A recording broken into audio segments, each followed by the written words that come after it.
Hi, Gruber. Gruber.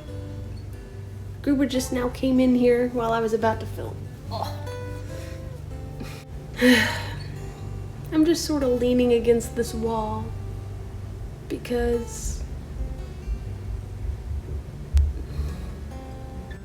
I was born in 1986, and that's the year that Pee-wee's Playhouse debuted. It's the year after Pee-wee's Big Adventure came out, the movie. I feel like a lot of people are talking about Paul Reubens right now, but I didn't hear a lot of conversation and appreciation about him right before he died. I feel like that happens a lot though, right? Like Sinead O'Connor. I remember last year her son died, and I think she was expressing some suicide ideation or something. But it was, like, I remember saying, could someone give this poor woman a break? Can the universe please give this woman a break? Then I didn't hear anything about her until, like, last week or whatever, like when she died. And we still don't know how she died. But I have a feeling I know what happened. But I'm not talking about Sinead O'Connor right now because I actually, even though, like, I appreciated her in a way and her music, Paul Reubens, that was like my childhood. And on July 30th, 2023, it's like another part of my childhood died. Like, literally died. The last time I felt like this was when Robin Williams died in 2014. I remember August 11th, 2014, I was expecting my third child. So I thought, well, I'm really upset about this. Maybe it's my hormones. But you know what? I think I was just upset because that was like a big part of my childhood.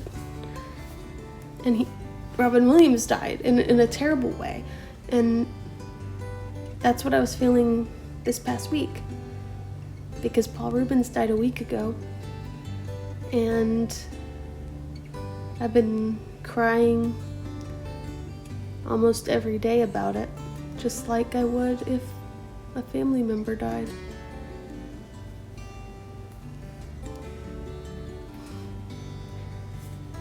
Some people don't understand a parasocial relationship like that, I guess.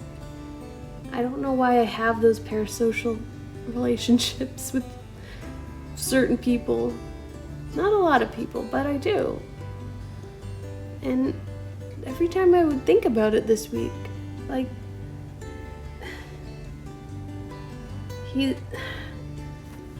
actually what really got to me was how this week I realized Paul Reubens was friends with like everybody, and his character Pee-wee showed up everywhere.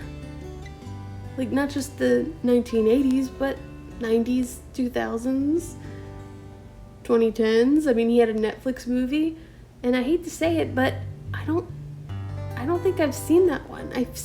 I've seen Pee-wee's Big Adventure like a ton of times because that was I love that movie growing up. That was my first jump scare with Large Marge. If you need a jump scare and if you need nightmares, just look up Large Marge. The other night I was watching a documentary about Mr. Rogers called Won't You Be My Neighbor? And I've seen that one before because I love Mr. Rogers. But at the very end, they had a few clips of like scenes from Nickelodeon shows from the 80s and 90s, and they had a clip of Pee-wee's Playhouse, and they were implying like these shows are crazy and loud and fast and annoying, and I was like, well, yeah, it's different from Mr. Rogers' Neighborhood, but I think there is room in this world for shows like Mr. Rogers' Neighborhood and Pee-wee's Playhouse, and they're both very different, but there's room for both, and kids respond to both. I think adults respond to both too. I think so. Pee-wee's Playhouse was like kind of like hyperactive, you know, like loud noises, screaming, colors, things happening.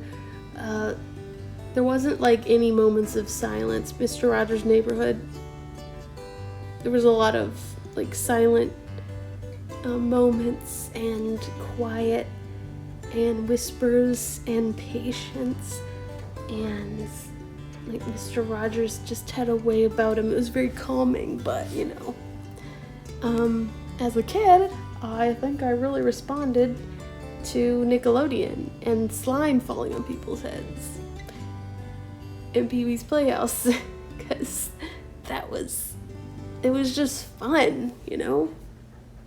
Kids like fun. Kids want something that's fun, right? Mr. Rogers was fun sometimes, but I feel like Mr. Rogers was very edifying. Pee-wee's Playhouse, maybe it wasn't edifying, but it was a damn good time, especially if you're a kid.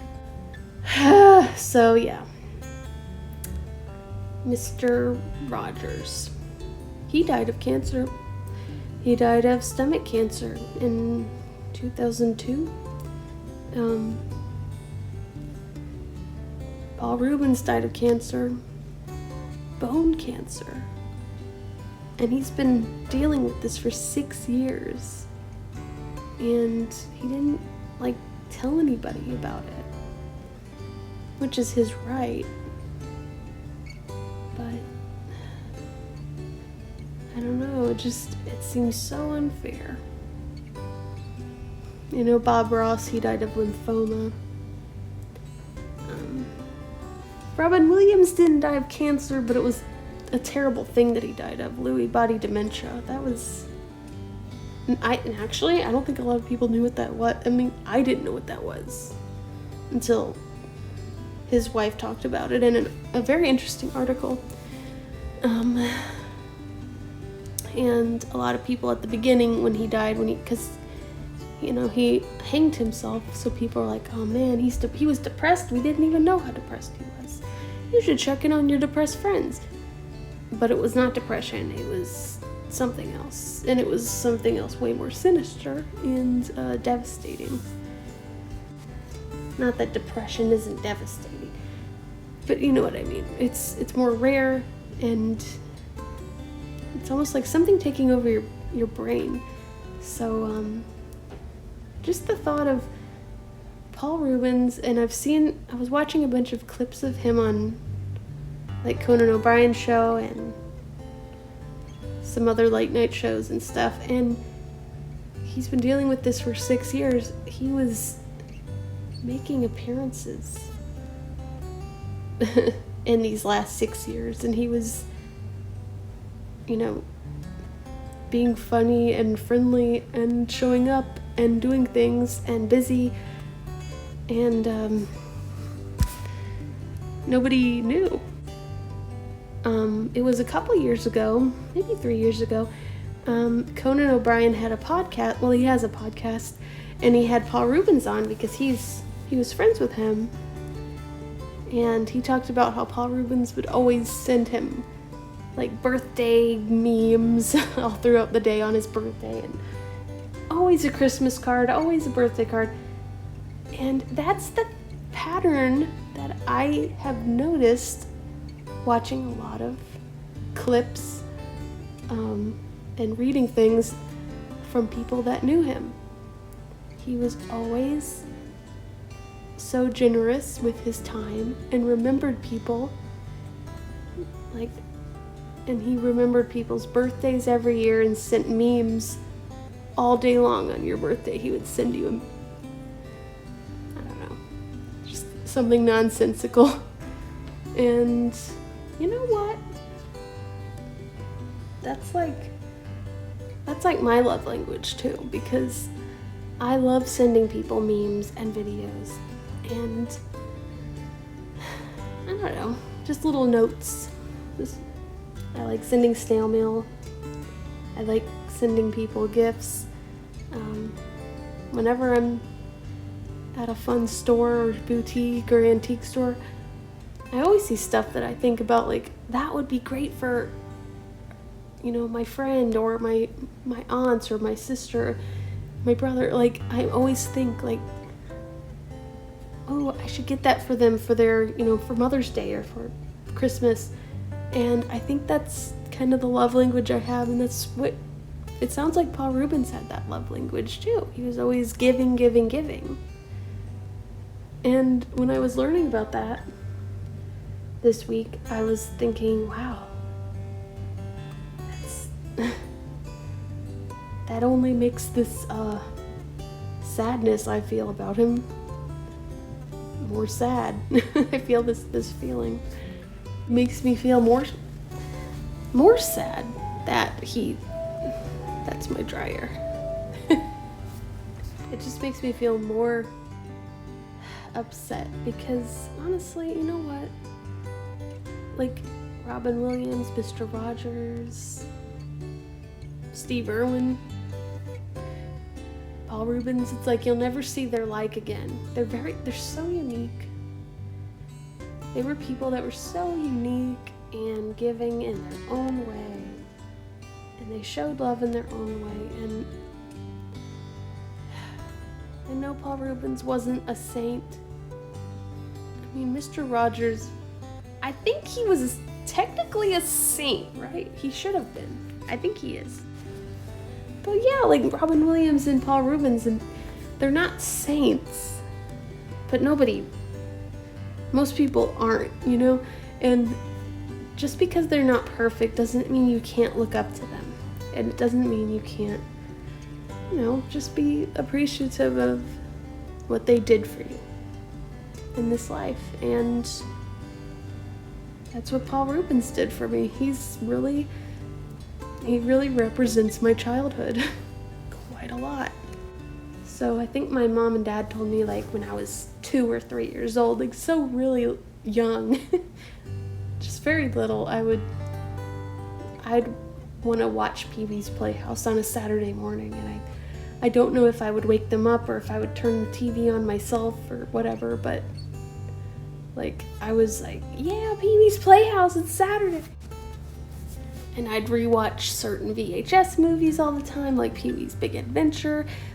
I heard somewhere that that's a perfect movie. Like, people think it's one of the few perfect movies out there. I can understand why. If you haven't seen it, you should check it out. I had a Pee-wee doll. You pulled the string like Woody, and like Woody the cowboy doll from Toy Story. You pulled a string in the back that you didn't need batteries, and it would talk. And my Pee-wee doll was old by the time I was, 10 years old or whatever. It had been around for a decade or more, and it sounded really strange. I don't remember what it said, but it was like, it just sounded like some kind of monster or clown or something, but I thought it was funny, and I thought it was fun. And gosh, just like when I talk about my old Barbies, I don't have them anymore. I don't have that Pee-wee doll anymore. I don't know what I did with it. I had to declutter, and I got rid of stuff that I didn't necessarily need. And sometimes even though I've saved a lot of stuff in my life, I sometimes wish there were some other things that I had saved. Like my crazy little Pee-wee doll. Anyway, I am an 80s baby, and Paul Reubens was a big part of my childhood, just like a lot of 80s babies. When I was a teenager, when I was like 13, I think that's how old I was. That's when Mystery Men came out, the movie Mystery Men, and he played the spleen, and he was hysterically funny in that one. And that was another one that was important to me in my growing up years. And I watched my VHS of Mystery Men in my room like every day. And that was a hard, like at that time of my life, it was kind of hard. I was like a 13-year-old going through stuff, and that was like a comfort movie for me to just rewatch Mystery Men every day. So he was part of that too. And Paul Reubens, he never got married or had kids. And in a way, he's kind of mysterious. Like what... I just wonder what his life was like, because he seemed to have so many friends, but he never like settled down with anybody as far as I know. He never... People were always saying like he must be gay, right? But he never actually said he was. And we can't just assume anything. I think the thing about Paul Reubens and some people like that, they're so different, they're so unique, that it sort of confuses people, and they think there's got to be something else about this guy that's there. He can't be like this, right? But you know what? People that knew Mr. Rogers said he really was like that. People that knew Paul Reubens said he was an extremely good friend and just very generous and nice and very quick-witted and funny. And I think some people overlook that because all they can think of is Pee Wee Herman, which is, I mean, I guess I can understand why some people may not appreciate that character, but if you look past that character, I mean, if you ever look at other clips of him in interviews and stuff, he just seems like a really interesting person. Or he was an interesting person who needed to express himself in his own way. And I guess he lived a long life because he was 70 when he died. That's pretty old, but I guess, I think it shocked a lot of people. I mean, I think I was shocked thinking he was 70? I couldn't think of him as being that old. Maybe it's because of the Pee Wee character. He just always felt like forever young, forever child or whatever. So...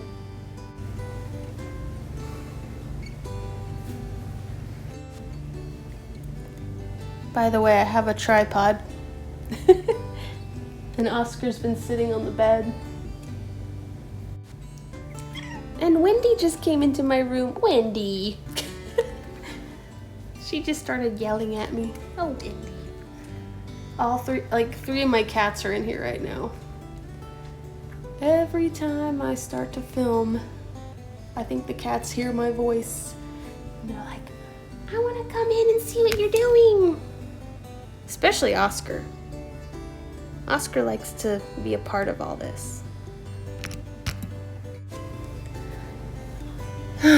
Anyway, I have to get my kids to bed because it's school tomorrow and life goes on. You know? It's always weird when a celebrity dies, if that celebrity meant something to you, because there's really no closure for you.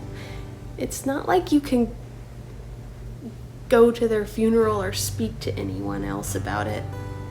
Especially with Paul Reubens, because I will admit, when Robin Williams died, a lot of people I knew were like devastated, but like with Paul Reubens, I only know like maybe one or two people that might understand how I'm feeling, because Paul Reubens was just complicated. I don't know. But you know what? We're all complicated, I guess. So me and Oscar are gonna say goodbye. Good night. Anyway, I think Paul Reubens would like everyone to remember the good times and not be upset and cry and stuff. I think he would have had a droll little smile, like he always did. And he'd say, "I love that story." So, Paul Reubens, thanks for the memories, and I know you are, but what am I? And tell him Large Marge sent ya.